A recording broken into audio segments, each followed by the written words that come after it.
Welcome back to the Blue Gender Retrospective, and the character component of it. For this penultimate installation, we're going to be looking at Marlene Angel. Now, while Marlene is arguably not the main character of the series, she is still incredibly important, and I would argue that she does more than anyone else in the series, and probably grows more as a person than anyone else. She maintains a consistent and strong character progression that, while a tad linear, is stronger than anyone else's and guarantees her praise. She is without a doubt my favorite of the main duo of the series, and she is an excellent exercise in writing. Her character is also an interesting one from a production standpoint because it's one of the earlier roles of the noted voice actress Laura Bailey, who does an excellent job portraying Marlene as both a cold and logical killer and as an emotionally vulnerable and developing younger adult. She's like 24. Episode 1, she is the one responsible for saving Yuji. She in fact is the one that kicks off the plot, as the member of the extraction team who actually saves Yuji from a blue attack. She seems to be respected in the team, as those around her and those on the team take her quite seriously and definitely seem to respect her authoritative air, but is also seen as something of a buzzkill, as she is very cold and often very blunt, valuing the mission above all. Even as the mission faces constant setbacks and the group is whittled down and has to go to different space bases, Marlene still maintains this sort of mission-centered mindset, although she does eventually start to work her way out of it as her various interactions with Yuji start to humanize her. In fact, he saves her life several times, and she grows to respect him and eventually love him. While she is initially irritated by Yuji's whining and the later illogical compassion he shows for survivors, she does warm up to him, and after he proves himself to be determined, Yuji reawakens her own repressed humanity, and she starts to feel respected and human for the first time in a very long time. As the two of them make their grueling trip to the Baikonur space base to get back to Second Earth, we even see several flashbacks of Marlene's childhood, explaining why she struggles to connect with people. These flashbacks reveal that when Marlene was around 10 years old, she had to witness her parents get killed by blues, but was somehow rescued and placed upon Second Earth. She never knew why she was rescued, as Second Earth was only supposed to take, quote, the best of humanity, and she always felt unworthy for this reason. Her survivor's guilt, combined with the generally unpleasant atmosphere on Second Earth, warped her into a very cold woman who avoids connection for fear of being hurt.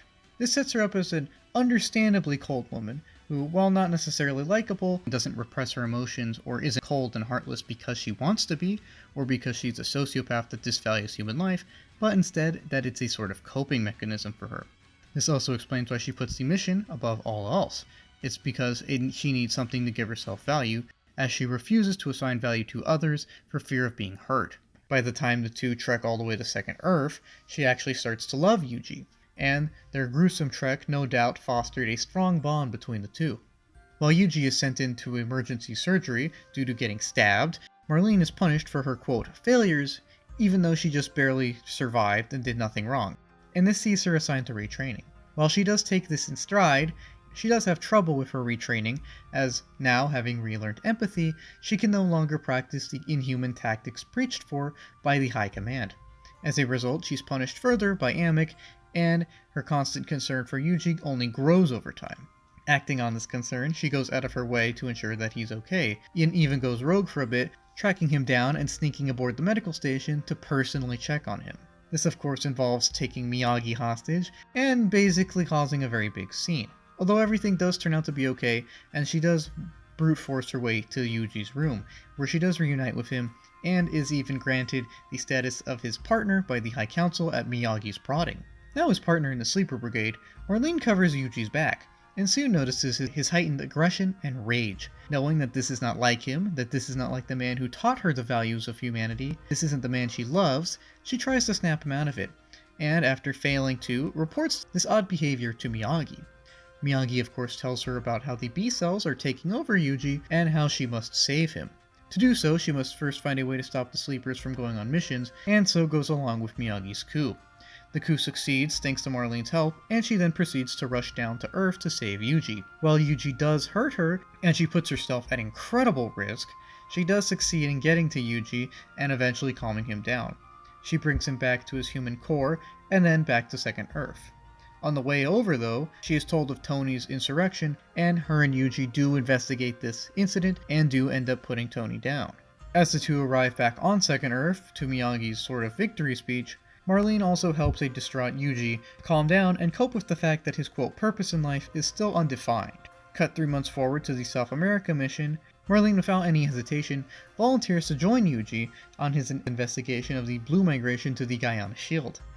Once there, she accompanies him into the chamber of the Ultimate Blue and is the only other survivor, other than him of course. While she witnesses the World Flower, she respects Yuji's wishes to wait outside, and she does proceed to do so. While she is afraid of what he might be seeing or undergoing, she respects his judgment.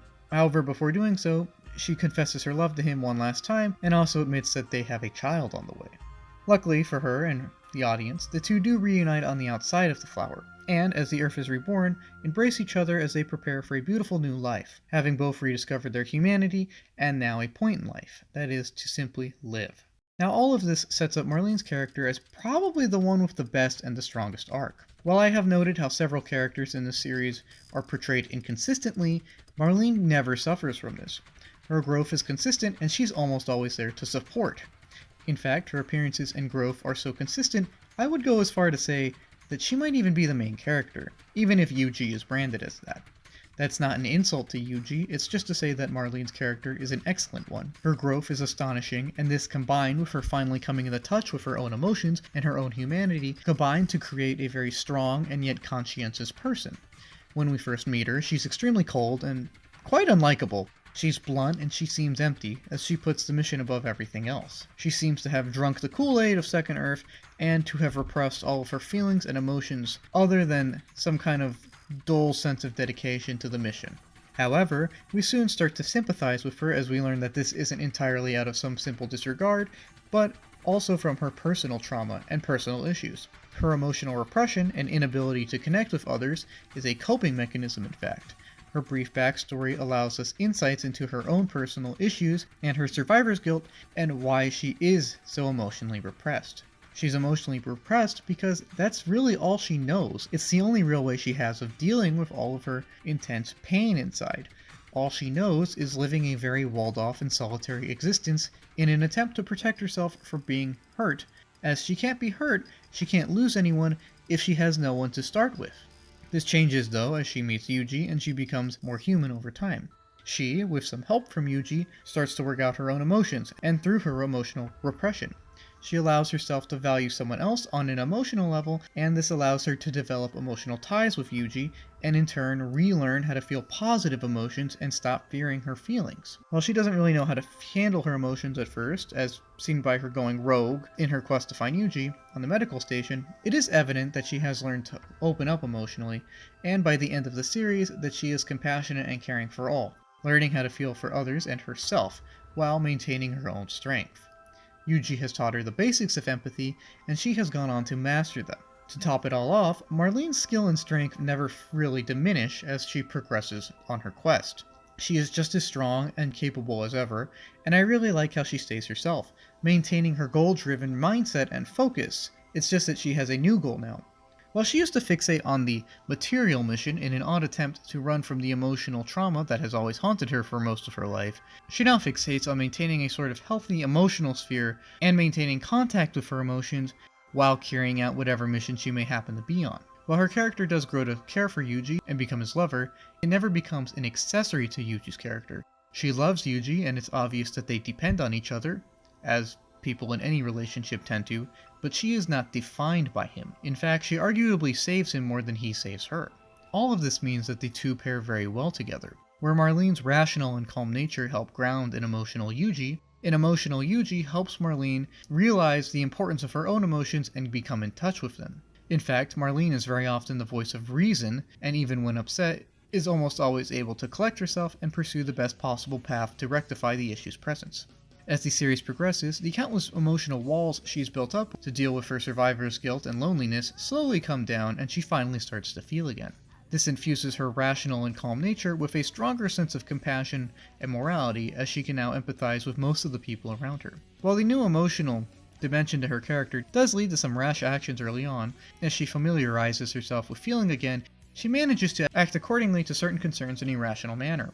While she is obviously a lot more emotional, she does not become a lot less rational. She retains her rationality, and this allows her to effectively exercise her own agency to counter her concerns in an effective way. Her most admirable trait is probably the fact that she simply doesn't stop. She does get sad and she does get scared sometimes, but she never really backs down. She knows how to handle herself, and now that she also knows what she wants and has a sort of purpose in life, she becomes a very driven and dynamic woman, someone who never stops moving forward. Finding her humanity again allows herself to dig into an emotional reservoir of energy to get through even the toughest of challenges, whether that be fighting the blue in fierce hand-to-hand combat, or making an emotional appeal and risking her own life to save her lover from losing himself to his own emotions. Her growth is so complete that she goes from having to be humanized to humanizing others. Marlene becoming human is a central theme to her character, and even mirrors the grander plot of humans returning to Earth, and a more natural state of being.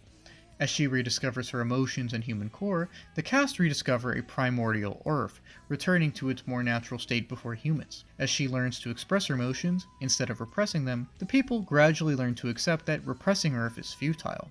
As she has finally become human again, humanity moves on to resettle and live in peace with a reborn Earth. While her initial character is proof to how damaging emotional repression can be, as practiced by Second Earth, her growth also shows the amazing ability of humans to bounce back. Her strong presence ensures that her arc is a very obvious, rewarding, and personal one. While Yuji undoubtedly gets this ball rolling, it is ultimately Marlene that maintains her strength and the momentum that she really needs to get her humanity back. It is ultimately her, through her own hard work and dedication, that has redeemed and reclaimed her humanity.